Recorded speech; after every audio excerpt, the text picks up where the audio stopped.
Yeah, 16th problem. Okay, fine. See here, it looks so complicated, right? See what number should replace the question mark.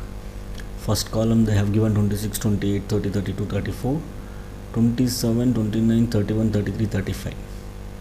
So then in third column they have given 29, 31, 37, question mark and 43. This we have to find out. Now by observing here, what is happening here?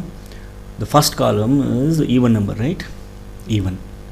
26, 28, 30, 32, 34. Fine. In the second column, what is happening here? Odd number. See, 27, 29, 31, 33, 35.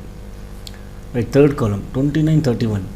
There is a difference of 2 here, but here the difference is 6.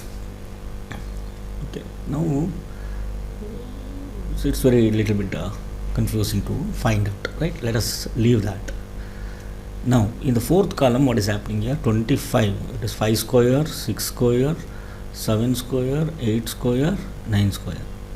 Then let us come here, 29, the next number is 31 and 37, so that we have to find a question mark, and as well as 43. By seeing these numbers, what we can able to find out, this is prime number. 29 is prime, 31 is prime, 37 is prime.